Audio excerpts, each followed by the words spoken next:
My name is Lauren, and I am delighted to welcome you to IMPROVATE's first International Innovation Forum. Joining us, though, are speakers from 13 countries and representatives from over 20 countries. Among them, world leaders, opinion shapers, medical and security experts, investors, and technology executives. IMPROVATE derives from two words, improvement and innovation. And about a year and a half ago, we realized that there is an opportunity to create a platform that puts the money where the mouth is. And this platform hopefully will enable all of you to create business and strategic collaborations that will make the world better for everyone. The talent is by far some of the most talented people here in this region. Silicon Valley wouldn't be Silicon Valley if it wasn't for, the innovative minds and the spark, the small community that's happening here in Tel Aviv. I'm so proud to be with you, to be one of you, and all of us coming here together, being members of the IMPROVATE family. A family of joint values. A family that has a very special ambition and a goal to serve. Nico Paleschi is Defense Minister of Albania and previously served as Deputy Prime Minister. He's an electrical engineer and worked for several years in the private business sector. If he could please join me on the stage for his speech. So, good afternoon. And as Mr. Ponta said, it is quite hard for us coming from the Balkans, from the rest of the world, and talk about cybersecurity here in Israel. But I believe that there is a win-win situation. So we are, as you could see from the last panelists, the gentleman from North Macedonia, we are quite hungry for innovation and for technology. We have wasted some time in a wrong system, I would say, before 90s, and now we have to run. We have to run faster than the other countries so that we can reach them. So Western Balkans, North Macedonia, Albania, and all the other countries in the Western Balkans, they might be your partners because we are in need. There are startups that are establishing day by day, and there is a need for venture capital as well. So I would open the invitation to the venture capital investors here in Israel to take a look in the Balkans because you will find great opportunities. So let me go to the formal speech. Thank you, Mr. Kasparov and all the other panelists, Honorable Excellencies, distinguished representatives, ladies and gentlemen. I'm honored to be today in the holy city of Jerusalem and participate in this event. So let me first of all thank the organizers of IMPROVATE for the tremendous efforts to set up this high-level conference. I can only imagine how demanding it is to organize an event on a difficult moment of a global pandemic, which, by the way, will be remembered for the generations to come and for the impact to every aspect of our daily life. We have been paralyzed for months, and yet we cannot be sure where we are heading and what does the future hold. However, we are quite sure about the role and impact technology and innovation currently has on our daily life. We are quite confident that these are the areas that will shape our future and be determinant to the mankind evolution. So thank you for leading this distinguished panel on cybersecurity, Mr. Kasparov, and allow me to share a few thoughts and ideas. This is not an easy subject to talk on. We all know that there are still many differences on approaches to find the right balance of the public-private relationship and cooperation, of the legal dimension and implications, without leaving behind the transnational, without borders, nature of the domain, and so forth. Dear participants, the development of the internet and technology innovation over the recent decades has resulted in fundamental changes and challenges in every society worldwide. Our daily lives, human rights, governmental services, economies, and social interaction are heavily dependent on information and communication technologies. All the developments are growing, and growing use of this domain have brought great benefits, but also high challenges and threats which makes cyber defense and security very important. As Mr. Kasparov explained, technology will keep running, and it will keep us engaged. So there is no chance for making a pause, because if we make a pause, the bad guys will take advantage of it.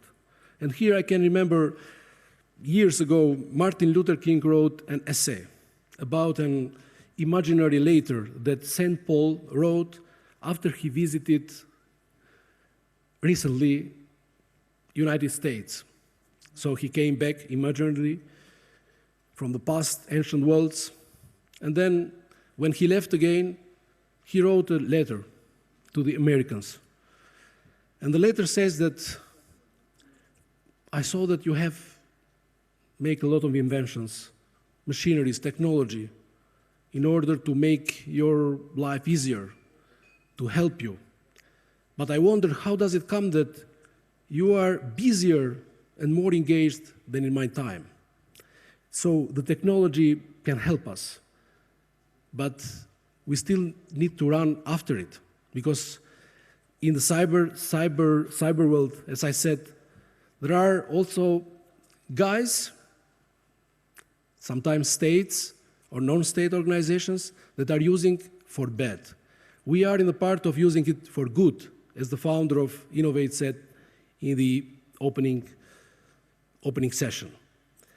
So this is why this domain must be protected and requires enhanced engagement and greater international cooperation and coordination to provide security against cyber attacks of any kind.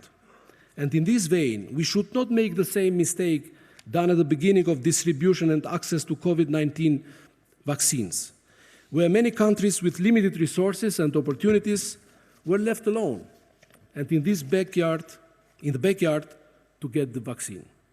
It was not the right path to follow in that case, and I think we should avoid the same approach in the cyberspace.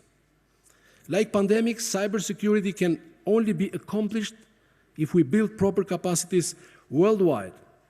Here in Israel, there are brilliant initiatives that offer to organizations of all sizes around the world the knowledge and tools they need to anticipate, mitigate, and defend against cyber attacks.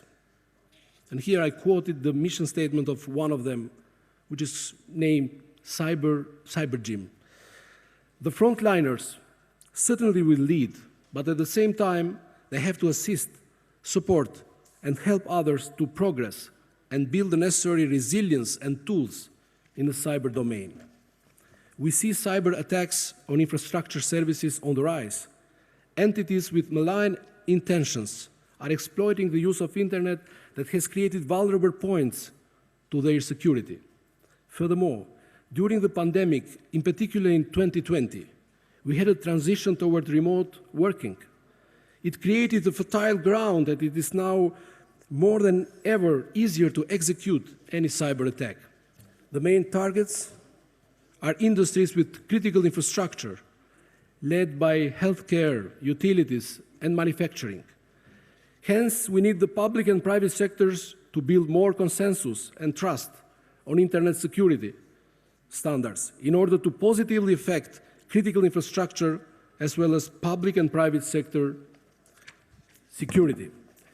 Moreover, we have to consider that the cyber attacks by state and non-state foreign actors, including state-sponsored actors, against democratic institutions, critical infrastructure, and other governmental, military, economic, academic, social, and corporate systems have noticeably multiplied in the past few years and have become more sophisticated, more destructive, more expensive, and often indiscriminate.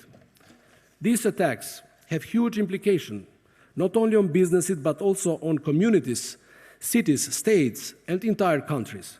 The consequences can be dire. And I can bring here quite a fresh occurrence for many in this room, where in April 2020, hackers targeted Israel's water treatment facilities through their IoT system, which gave attackers the ability to change the water pressure, temperature, and chlorine levels of the water. Now, I do not want to imagine even for a moment the consequences if the attack had fully succeeded. But these are real issues we are dealing with. And we must not forget the catastrophes that catastrophes may hit stemming from the cyber domain. What about the attack on the grid in 2015 in Ukraine that left 250,000 people without power? What can we say about the $81 million sacked and still missing from the Bangladesh Central Bank hack in 2016? And we can mention many other cases alike. But cyber attacks can bring long-term and unpredictable negative consequences as well when successfully implemented against electoral processes or disrupting the political and social fabric, including with a view to manipulating established public perceptions. And we had the examples with the disinformation campaigns during 2016 US election, as well as the cyber attack on the German parliament in 2015 and so on. The European Union qualified the intentional generation and spread of disinformation by foreign actors as a strategic challenge. And it is quite impressive that countries with functioning parliamentary democracy, rule of law and human rights standards, essentially EU and NATO member states, are particularly vulnerable. Obviously, cyber attacks threaten to hit even the core of liberal democracies, the free will of modern societies. Coming to Albania on this topic, I have to say that the government is increasingly investing in innovation, technology and digital infrastructure to provide digital services to our citizens. Now most of the public services in Albania are online. Alongside the developments in the technology and information areas and the public services digitalization revolution, the legal framework on cybersecurity was completed and improved upon. Due to this progress, Albania has made good headway in its ranking in the Global Cybersecurity Index. In creating the safety framework in 2020, we adopted a new strategy on cybersecurity and an action plan for 2020-2025, which cover the relevant priorities in the field. We aim to improve the cybersecurity at national level through the protection of information infrastructure while strengthening technological and legal tools. We want to establish a safe cyberspace with relevant policies and doctrines, raising awareness and education in society and developing professional capacities and modern capabilities. Coordination and cooperation among all actors, domestically and internationally, are the core element to guarantee success. ICT security and development in the state administration can only be enhanced in close cooperation with the private sector and in coherence with technology developments and trends. As a NATO ally, Albania too recognizes cyberspace as the fifth domain of warfare alongside land, sea, air, and space. Thus, we have established in the Albanian Armed Forces the military unit for cybersecurity and rely on our strategic partners to further develop it. Moreover, in the Albanian Ministry of Defense, we aim to change and set an example by creating a new approach to innovation, a new synergy in the areas of military capabilities, civil defense, and cybersecurity. We are eager to provide a conducive environment for the development of innovative solutions by creating the innovation ecosystem within the defense institution. The innovation ecosystem that the Ministry of Defense intends to apply seeks to invent a completely new model for state, science, industry interactions in the country and beyond, to develop military, civil defense, and cybersecurity capabilities. We believe that this approach will provide a better solution to our priorities within the digitalization framework. And of course, in all these programs and vision, we need partners with the private companies to come to Albania, join us, join efforts with us, partner with us, and do implement our programs together. In this vein, we are eager to build, as I said, partnerships and benefit from the best practices worldwide. I hope this conference is well designed to facilitate networking and partnerships building. Dear friends, I'd like to thank you all for the attention. I truly hope that this opportunity provided by IMPROVATE results very fruitful and beneficial to further foster the cooperation in the cybersecurity field. Thank you once again. And that is it for IMPROVATE's Jerusalem 2021 International Innovation Forum. The forum is just the first step in creating collaborations between governments, businesses, and investors, and leading Israeli technology companies that were here today. The exposure right here at this conference is a first step. The next step, delegations and real-world business connections to promote IMPROVATE's vision of making technology accessible to all and improving the lives of people across the world. I would like to thank all of the wonderful speakers and panelists, the companies who presented the best of Israeli technologies, and all of you, of course, who were here with us today. A special thanks to two amazing women who made today's event possible, IMPROVATE's founder, Irina Nevzlin, and Ronit Hassin-Hochman, who together prove that nothing stands in the way of will. Thank you both so much for putting on today's important gathering. Happy Hanukkah, and we will see you guys at the concert tonight. Thank you.